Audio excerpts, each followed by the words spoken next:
बिस्मिल्लाहिर्रहमानिर्रहीम। अस्सलाम वालेकुम स्टूडेंट्स। हम पीएमएफ का फिजिक्स का लेक्चर स्टार्ट करने लगे हैं।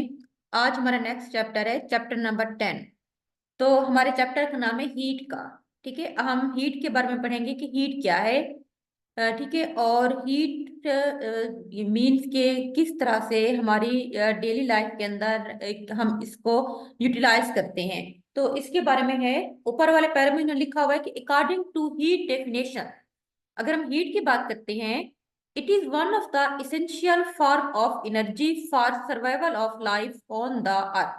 हीट क्या है? हीट बेसिकली एनर्जी है। ठीक है, हीट एक एनर्जी की ही एक किस्म होती है जो इस जमीन पर हमारी जिंदगी के लिए जरूरी है। हीट क्या है? हीट एनर्जी की एक किस्म है। ठीक है, it is a form of energy, ये एनर्जी की एक फॉर्म है that is necessary for the survival of life on the earth, जो जमीन पर हमारे सर्वाइवल के लिए बहुत जरूरी है।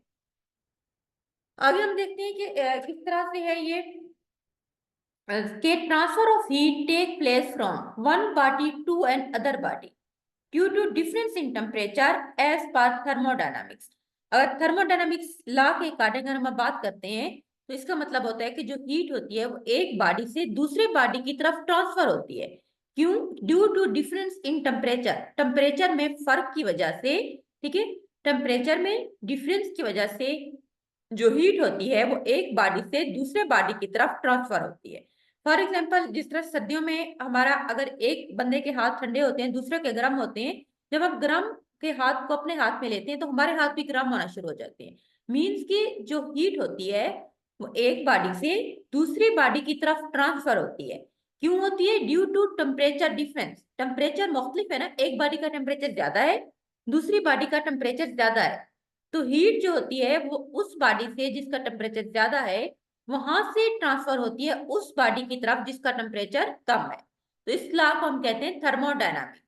We use heat energy for various activities like cooking, iron, transportation, recreation वगैरह। मुख्तलिफ जितना भी डेली एक्टिविटीज हमारी लाइफ की, खाना पकाने के लिए, ठीक है, आयरन इस्त्री वगैरह करने के लिए, ट्रांसपोर्टेशन, रिक्रिएशन, किसी भी चीज को बनाने के लिए, इन तमाम चीजों के लिए हमें हीट एनर्जी की जरूरत होती है। This form of energy play a very vital role in the nature. Nature की अगर हम बात करें, पूरी कुदरत के अंदर इस हीट एनर्जी का एक बहुत अहम रोल है। The occurrence of the wind, ठीक है, हवा का चलना, रेन, बारिश का आना, चेंज ऑफ सीजन, मौसमों का चेंज होना, all depend upon the gradient created due to uneven heating of different region. क्यों होता है? मौसम होता है ना, मुख्तलिफ चेंज होते हैं, कभी सर्दी कभी गर्मी आती है ज्यादा। और इवन अगर हम एक ही कंट्री के मुख्तलिफ एरियाज की बात करते हैं तो उनमें भी टेम्परेचर का बहुत डिफरेंस होता है।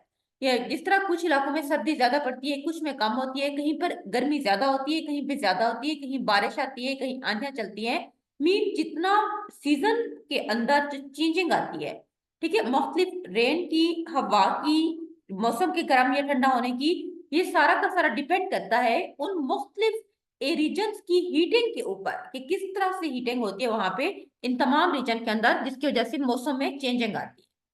तो ये तो जस्ट एक अंडरस्टैंड के लिए एक पैरा था। अब हम नीचे आ जाओ, जो आपने याद करना है कि व्हाट इज हीट। हीट क्या है? ठीक है, हीट की आपने डेफिनेशन याद रखनी है। फर्स्ट तो आपको पता होना चाहिए कि heat is a form of energy, energy की एक फॉर्म है।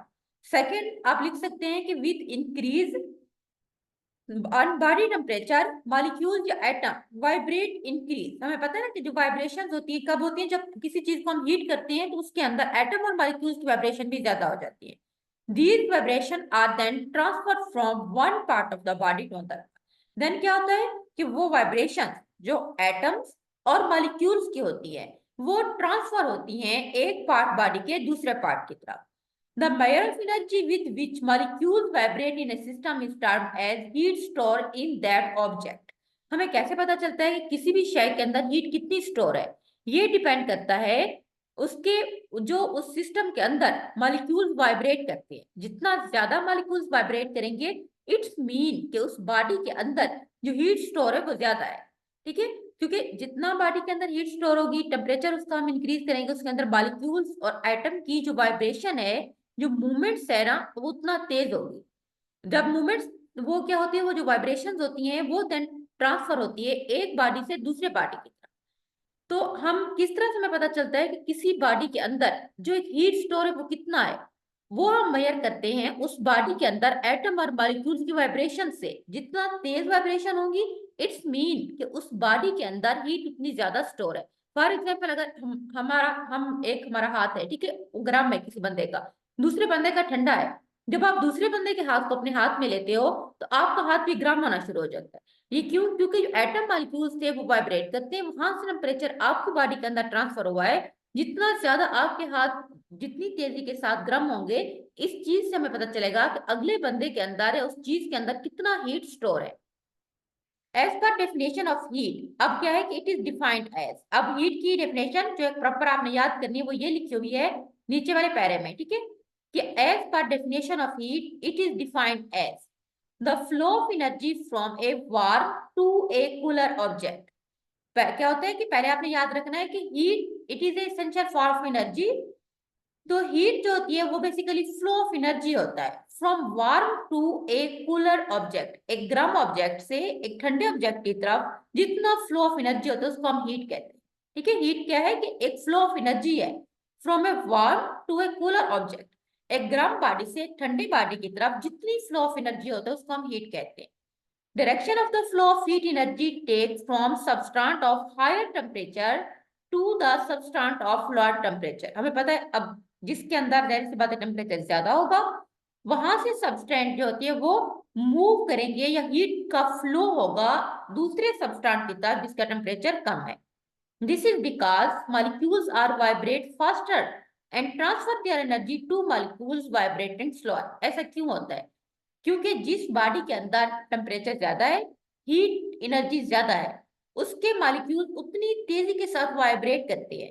जितना तेजी के साथ वो वाइब्रेट करते हैं, देन वो अपनी एनर्जी को ट्रांसफर करते हैं दूसरे मॉलिक्यूल्स की तरफ जिनके अंदर टेम्परेचर कम है और वाइब्रेशन भी स्लो है। So vibration energy is also term as its heat content.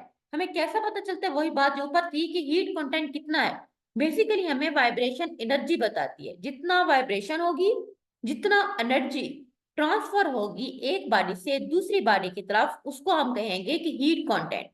Heat content in the body make it hot और कोल्ड। अब जाहिर सी बात है किसी बॉडी के अंदर अगर हीट ज्यादा है, इट्स मीन के बॉडी विल बी हॉटर। अगर हीट कम है, बॉडी विल बी कोलर। कोई बॉडी कितना हीट अप है, कितना ठंडी है, ये डिपेंड करता है heat content in this body. अब है कि आगे जिस तरह देखें, ये कोयले ठंडे पड़े हुए हैं, ये जल रहे हैं, ठीक है। A substance may absorb heat without increasing temperature by changing from physical state to other physical। वो क्या कहते हैं? वो कहते हैं कि एक सब्सटेंस जो होता है वो हीट को अब्सॉर्ब कर सकता है, लेकिन विदाउट इंक्रीज इन टेम्परेचर, उसके टेम्परेचर में तो फर्क नहीं आता, लेकिन फिर भी वो हीट को अब्सॉर्ब कर रहा होता है by changing from one physical state to other physical state. In the process of melting the substance is change from solid to liquid. अगर हम बात करते हैं मेल्टिंग की, हमें पता है कि कोई सॉलिड चीज को जब हम हीट प्रोवाइड करते हैं वो मेल्ट होके लिक्विड में कन्वर्ट हो जाती है। जबकि सब्लिमेशन के प्रोसेस में क्या होता है, सब्लिमेशन और मेल्टिंग या हीटिंग जो है ना, तो एक दूसरे के जो है ना इनवर्स होते हैं।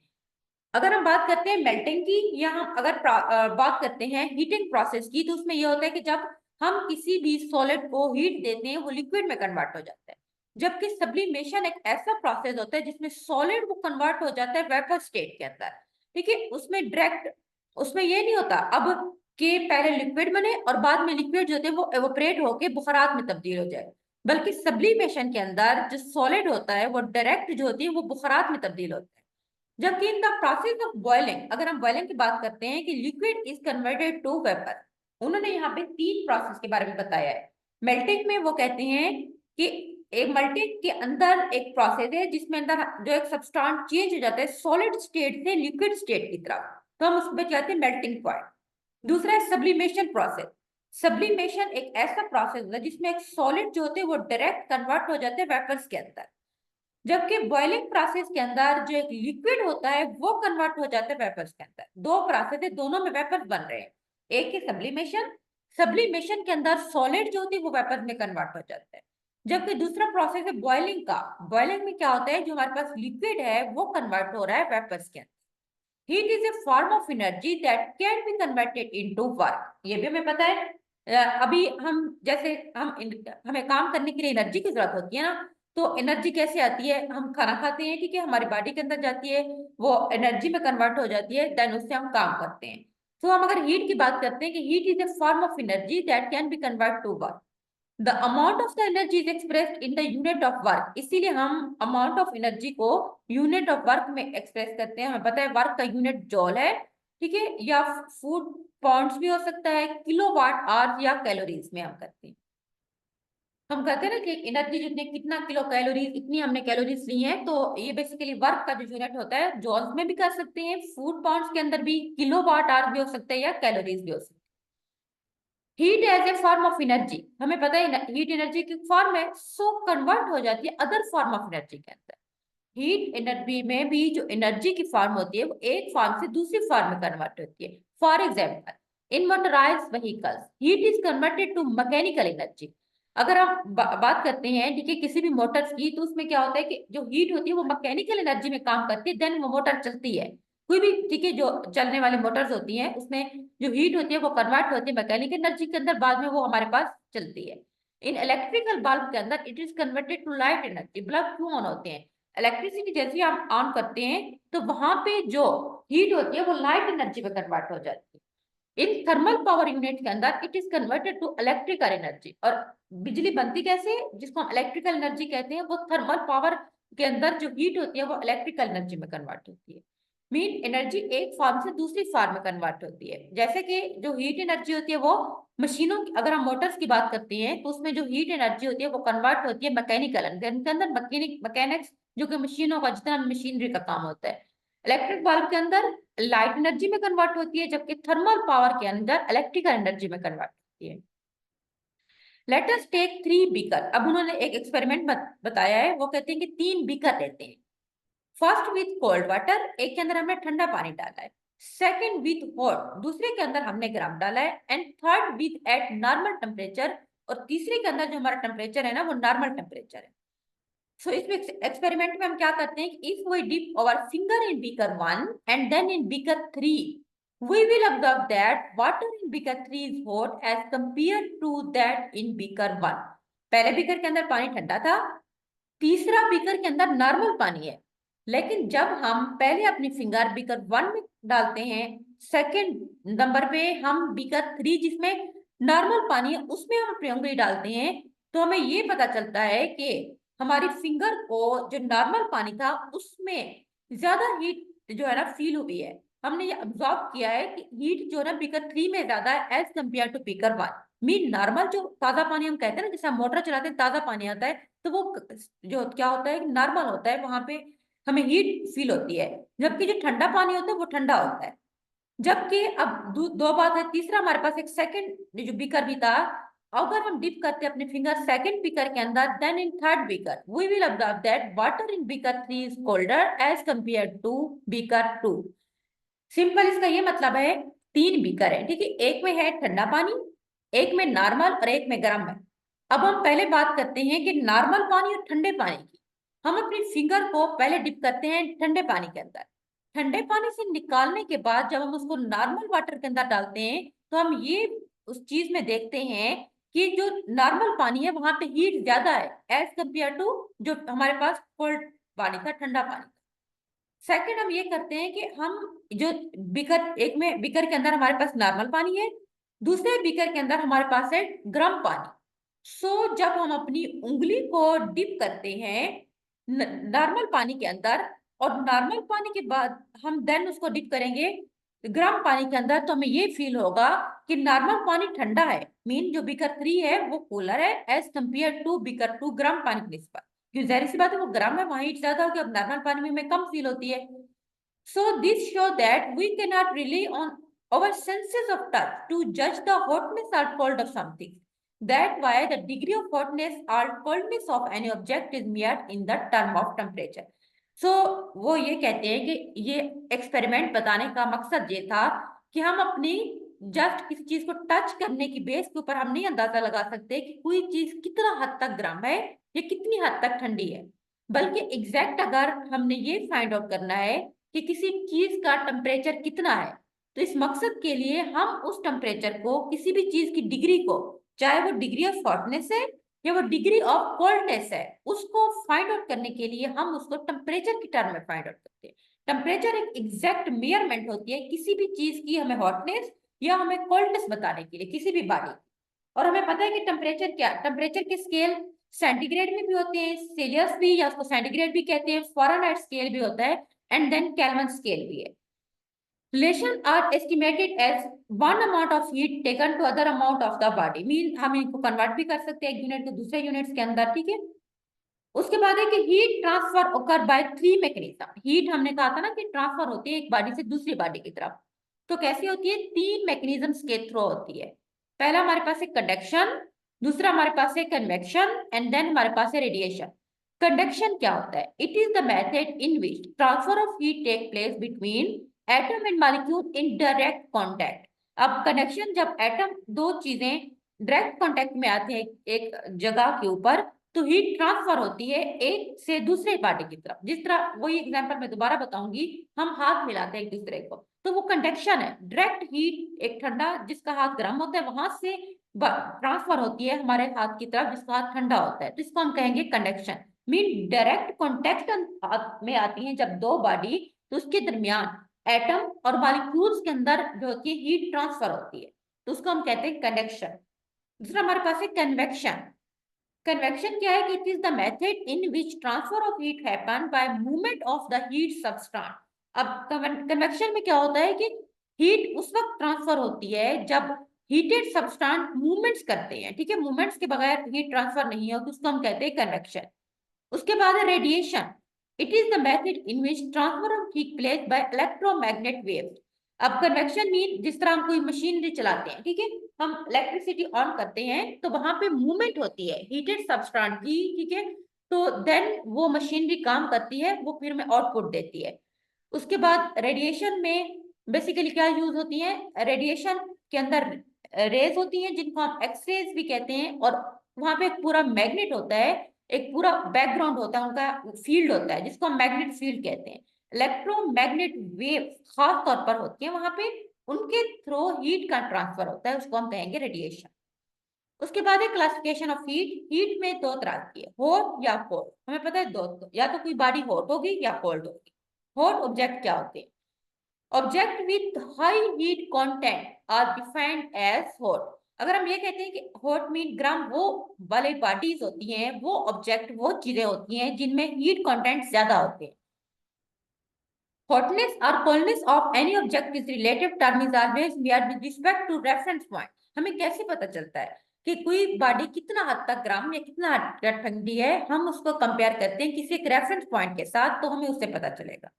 Example of hot object around us, हमारे इर्द गर्म चीजें कौन सी हैं? सूरज, ठीक है, फायर, कहीं आग लगी है, हॉट पैन, कोई गर्म बर्तन पड़े हैं, एयर फ्रॉम एयर ड्रायर से जो गर्म गर्म हवा आती है, लावा फ्रॉम द वोल्केनिक जो होती है eruptions, ठीक है, जमीन के फटने से जो लावा वहां से उबलता है वो भी बहुत गर्म होता है, ये हमारे पास हॉट ऑब्जेक्ट की एग्जाम्पल है। कोल्ड मीन क्या है? Object with lower heat content, जिनमें हीट कंटेंट कम होते हैं, उसको हम कहते हैं कोल्ड। कोल्ड, ठीक है, कोल्ड या हॉटनेस जो होती है वो भी वैसे हम मेयर करते हैं कि रेफरेंस पॉइंट के साथ। फॉर एग्जांपल हम कहते हैं कि जो कोल्ड हमारे इर्द ऑब्जेक्ट हैं, आइस, बर्फ एग्जांपल है, air from air conditioner, AC से जो हमें ठंडी हवा आती है। उसके बाद कोल्ड ड्रिंक जो हम पीते हैं, metal vessels kept in open on cold winter days, ठीक है, जितना भी ठंडे पानी की डाइज होती है उसमें हम कोई भी अपनी मेटल की कोई बोतल रख देते हैं, कोई भी हम बर्तन रख देते हैं, तो वो फौरी तौर पर ठंडा हो जाता है। तो ये हमारे पास था हीट्स की टाइप्स।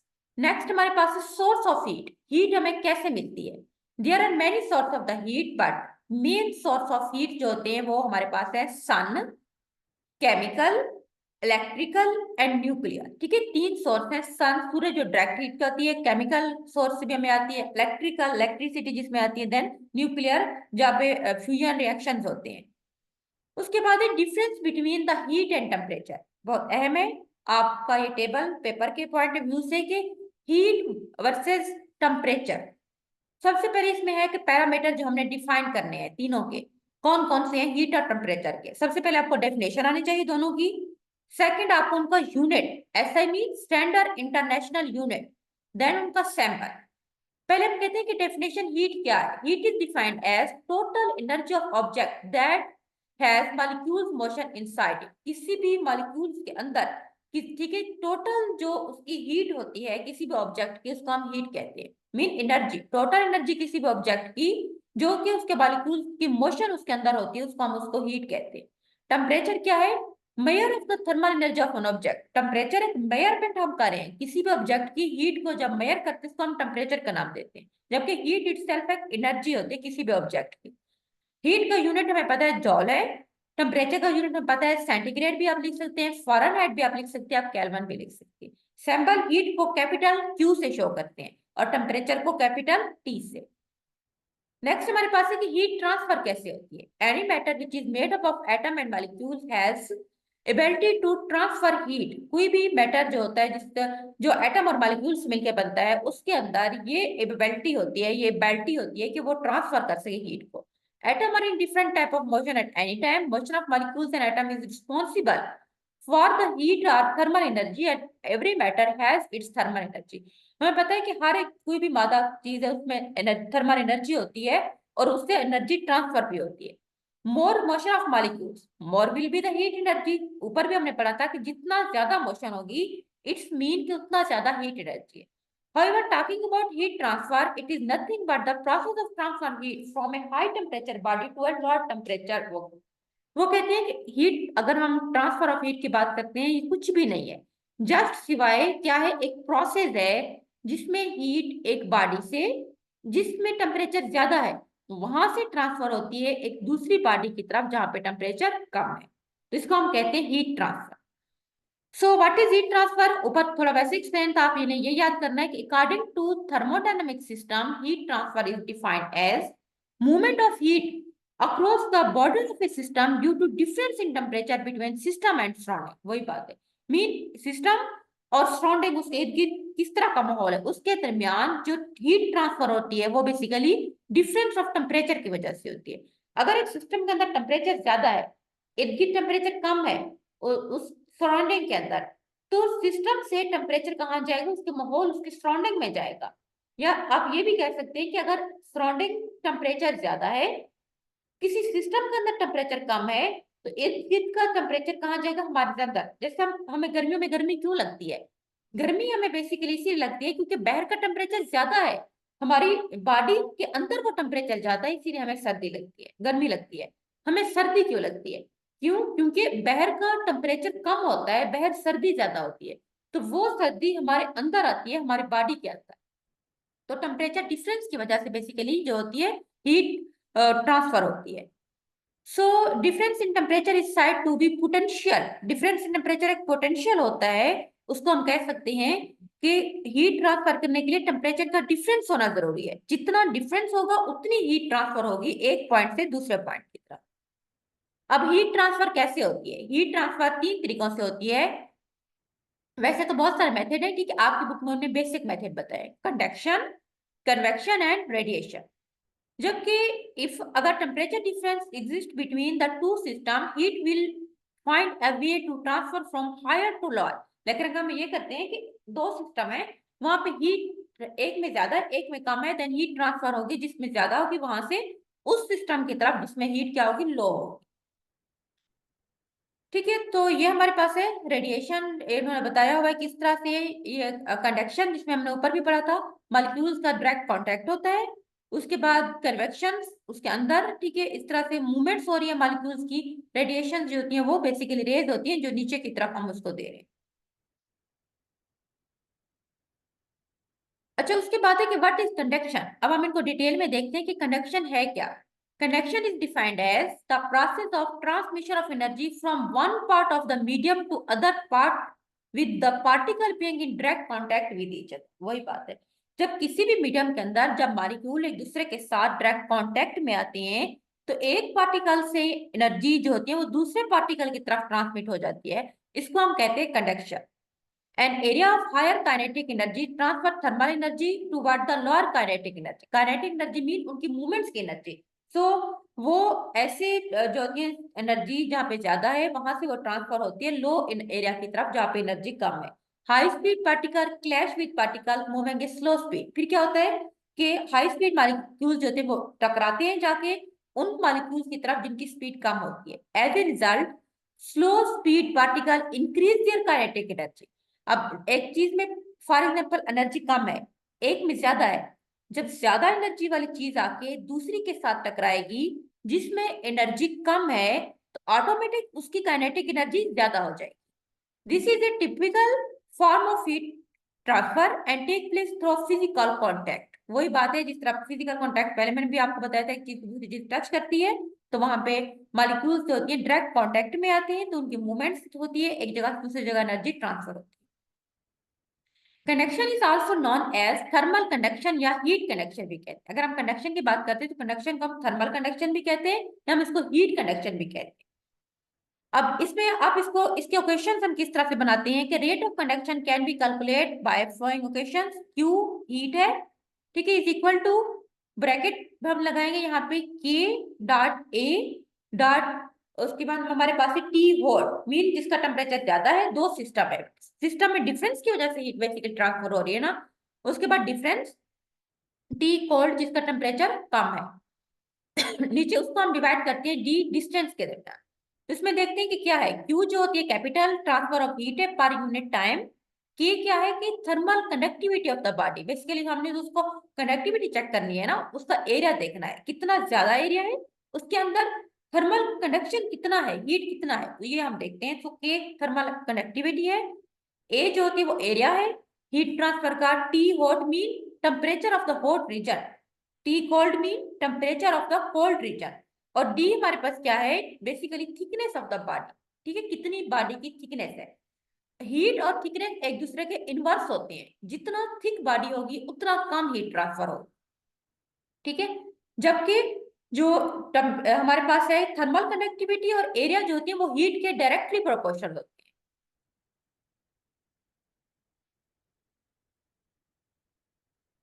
आगे हमारे पास है the coefficient of thermal conductivity show that metal body conduct heat better when it come to conduction. Conduction की एग्जांपल कौन सी है कि iron of cloth is example of conduction. Iron direct contact में आती है ना, डायरेक्ट जब हम लगाते हैं कपड़ों के ऊपर तो वहां से आयरन से कपड़ों की तरफ हीट ट्रांसफर होती है। Heat is transfer from hand to ice cube. वही बात है जब हम हाथ से आइस क्यूब में जाते हैं, melting point of ice cool when held in hand, तो अंदर फौरी तौर पर ठंडा होना शुरू हो जाती है, आइस पिघल जाती है ना हाथ में जब लेते हैं तो। उसके बाद है कि heat conduction through the sand at the beach. अगर हम सैल की बात करते हैं, सैलों के ऊपर जो रेत होती है उसमें भी हीट कंडक्शन होती है। This can be experience during summer. Sand is good conductor of the heat. गर्मियों में कितना गर्म हो जाती है क्योंकि वहां हीट ट्रांसफर हो रही होती है। What is a convection?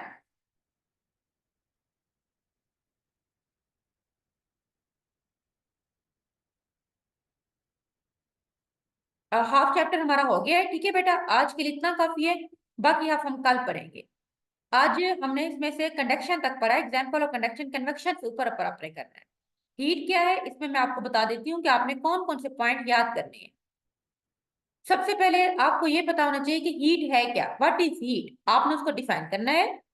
Second आपको यूनिट आना चाहिए हीट का। थर्ड नंबर पे आपको आना चाहिए कि हीट ट्रांसफर क्या होती है, ठीक है, उसकी कितनी मैकेनिज्म है, तीन है, conduction, convection and radiation. Classification of heat, ये नेक्स्ट टॉपिक है, दो है, कोल्ड एंड हॉट। उसके बाद सोर्स ऑफ हीट, ये आपको पता होनी चाहिए। देन ये टेबल है में कि difference between temperature and heat क्या है, ये टेबल आपको होना चाहिए। हीट ट्रांसफर क्या होती है, उसकी डेफिनेशन कि व्हाट इज हीट ट्रांसफर, ये आपकी बुक में लिखी हुई है। हाउ इज हीट ट्रांसफर, ये क्वेश्चन है कि what is heat transfer and how it is transfer, ये कैसे ट्रांसफर होती है। तीन तरीकों से होती है, कंडक्शन, कन्वेक्शन एंड रेडिएशन। तो आज हमने इसमें पढ़ा था कि कंडक्शन के बारे में, कंडक्शन क्या है, उसके आपको क्वेश्चन आने चाहिए एंड देन उसके आपको आने चाहिए एग्जाम। ठीक है, आज के लिए इतना ही काफी है, नेक्स्ट टाइम हम पढ़ेंगे। अल्लाह हाफिज।